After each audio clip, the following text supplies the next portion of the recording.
Friends, welcome to V family creations. நீங்கள் எல்லோரும் நல்லா இருக்கிறீங்களா? நானும் நல்லா இருக்கிறேன், நீங்களும் நல்லா இருக்கணும். இன்றைக்கி டொமேட்டோ கெச்சப் செய்ய போகிறோம். நம்ம வீடுக்குள்ளே போகலாமா? டொமேட்டோ 1 கிலோ எடுத்திருக்கேன் நான். இது தலை நம்ம கட் பண்ணிக்கலாம். கட் பண்ணிவிட்டு க்ளீன் பண்ணிக்கலாம். அப்புறமா இதுக்கு என்ன தேவைன்னா, ஒரு ஆனியன் சின்ன சைஸு போதும். அப்புறம் ரெட் சில்லி நான் 8 எடுத்திருக்கேன். எனக்கு காரம் அதிகமாக வேணும்னால நான் எடுத்திருக்கேன். உங்களுக்கு கம்மினா கம்மியாக எடுத்துக்கலாம். அப்புறம் ஏலக்காய் 3 எடுத்திருக்கேன் நான். பட்டை 2 தான். இது கார்லிக் 5 எடுத்திருக்கேன் நான். கிராம்பு 4 எடுத்திருக்கேன். இதுக்கு சாமான் அவ்வளோதான். அப்புறமா வினிகர் கொஞ்சமாக எடுத்திருக்கேன். 2 டேபிள் ஸ்பூன் இருக்கும் இதில் வினிகர். அப்புறம் பிளாக் சால்ட் 1/2 ஸ்பூன் இருக்கும். Salt 1 spoon. அவ்வளோதான் இதுக்கு ப்ரொசீஜர். இப்போது டொமேட்டோ நான் கட் பண்ணிவிட்டு வரேன். கட் பண்ணிவிட்டு பாருங்கள். இப்போ இது என்ன பண்ணலாம், குக்கரில் போட்டுக்கலாம். நம்ம ஒரே ஒரு விசில் வந்தால் போதும்.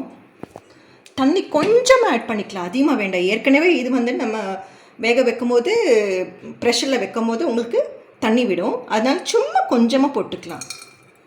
2 டேபிள் ஸ்பூன் போட்டால் போதும். பாருங்கள், இவ்வளோதான் தண்ணி ஊற்றிருக்கேன். தெரியுதுங்களா உங்களுக்கு? கொஞ்சமாக. இப்போது இதெல்லாம் போட்டுக்கலாம். இதில்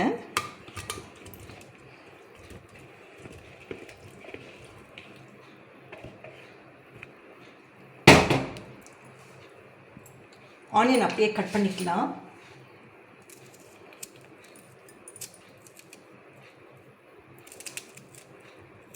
எப்படி இருந்தாலும் மிக்சியில் நம்ம அரைக்கிற போகிறோம்.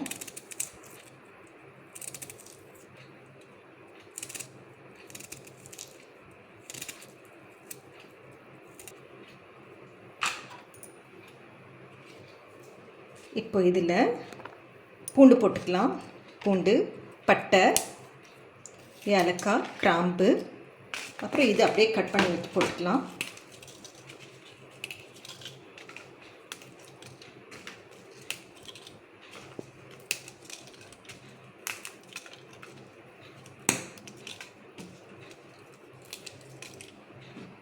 உப்பெல்லாம் அப்புறமா போட்டுக்கலாம். க்ளோஸ் பண்ணிக்கலாம். நம்ம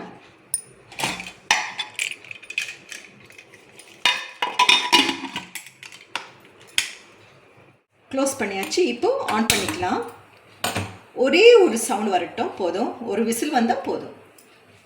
பாருங்கள், ஒரு ப்ரெஷர் வந்ததும் நான் இறக்கிட்டேன். பாருங்கள், நல்லா வெந்துடுச்சு. பாருங்கள், தெரியுதுங்களா உங்களுக்கு? பாருங்கள்.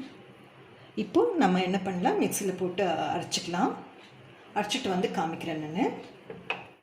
தக்காளி அரைச்சாச்சு. இப்போது இதில் வடை கட்டிக்கலாம். அதில் இருக்கிற விதை எல்லாமே போகணும் இல்லையா? அதனால அப்போ தான் உங்களுக்கு அந்த விதை வாயில் கிடைக்காது, நல்லா இருக்கும் சாப்பிட.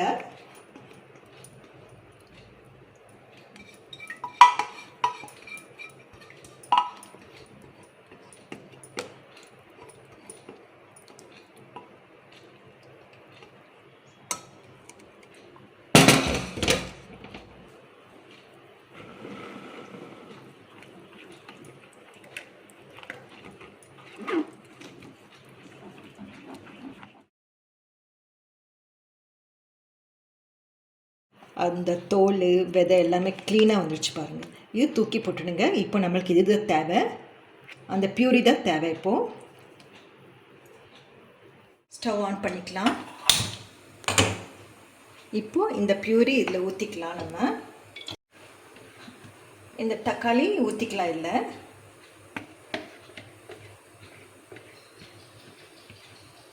இப்போ இதில் என்னென்ன போடணும்னு நான் சொல்கிறேன் உங்களுக்கு. இப்போ இந்த சர்க்கரை ஆட் பண்ணணும். 1/2 கப் எடுத்திருக்கேன் நான் சர்க்கரை. இதில் உங்களுக்கு ரொம்ப புளிப்பாக இருந்தால் சுகர் இன்னும் ஆட் பண்ணிக்கலாம். உங்களுக்கு டேஸ்ட் அக்கார்டிங் நீங்கள் ஆட் பண்ணிக்கலாம். உப்பு 1 ஸ்பூன் எடுத்திருக்கேன் நான்.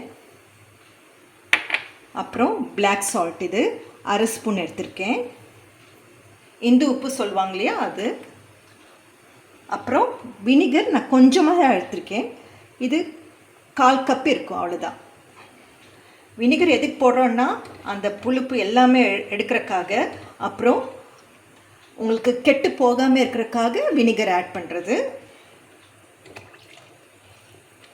இது போடும்போது இன்னும் உங்களுக்கு என்ஹான்ஸ் பண்ணும், டேஸ்ட் ரொம்ப கொடுக்கும். உங்களுக்கு கடையில் எப்படி சாப்பிட்றீங்களோ அதே மாதிரி உங்களுக்கு கிடைக்கும்.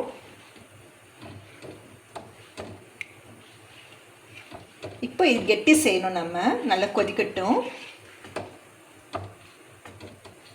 காஷ்மீரி பவுடரை ஆட் பண்ணிக்கோங்க, ஒரே ஒரு ஸ்பூன், குட்டி ஸ்பூன். இது கலர் கொடுக்குறக்காக போதும், உங்களுக்கு நல்ல கலர் கொடுக்கும். உங்களுக்கு இந்த காஷ்மீரி பவுட்ரு வேண்டான்னா பீட்ரூட் இருக்கு இல்லையா, அது கூட நீங்கள் அரைச்சிக்கலாம். அது கூட உங்களுக்கு நல்ல ரெட் கலர் கொடுக்கும். பாருங்கள், இது போதும், ஆயிடுச்சு. ஆஃப் பண்ணிக்கலாம் ஸ்டவ். நம்ம இந்த திக்னஸ் போதும். இப்போது இது நீங்கள் கண்டுபிடிக்கணுன்னா எப்படின்னா பாருங்கள், கொஞ்சமாக ஒரு பிளேட்டில் இப்படி ஊற்றிக்கோங்க. இப்படி ஊற்றிட்டு பாருங்கள், இப்படி வரணும். தண்ணி மாத்திரம் தண்ணியாக வரல பாருங்கள், கரெக்டாக வருது பாருங்கள். இது போதும், தண்ணி சைடில் வரல பாருங்கள். இந்த திக்னஸ் போதும் உங்களுக்கு, தெரியுதுங்களா? பாருங்கள், இதுதான் கரெக்டான பதம். இப்போ இறக்கி அதில் ஊற்றிக்கலாம். டொமேட்டோ கெச்சப் ரெடி ஆயிடுச்சு. இப்போ இது என்ன பண்ணலாம், நம்ம ஏர் டைட் பாட்டில் இருக்கு இல்லையா, பாட்டில் நல்லா சுத்தமாக பண்ணிவிட்டு நீங்கள் அதில் ஊற்றி வச்சுக்கோங்க. உங்களுக்கு 3 months நல்லா யூஸ் பண்ணிக்கலாம், கெட்டு போகாது. எதுக்குன்னா வினிகர் யூஸ் பண்ணியிருக்கோம் இல்லையா நம்ம, அதனால கெட்டு போகாது உங்களுக்கு. இது நீங்கள் ஃப்ரெஞ்ச் ஃப்ரைஸ் இருக்கு இல்லையா, அதுக்கு நீங்கள் யூஸ் பண்ணலாம். சமோசா இதுக்கெல்லாம் நீங்கள் தொட்டுட்டு சாப்பிடலாம், நல்லாயிருக்கும். ஃப்ரைட் ரைஸ் கூட யூஸ் பண்ணிக்கலாம். Thank you for watching. Take care. God bless you to all. யார் ஃபஸ்ட் பார்க்குறீங்களோ அவங்களும் சப்ஸ்கிரைப் பண்ணுங்கள், சப்போர்ட் கொடுங்க, ஃபீட்பேக்கும் அனுப்புங்க, ஷேர் பண்ணுங்கள், லைக் பண்ணுங்கள்.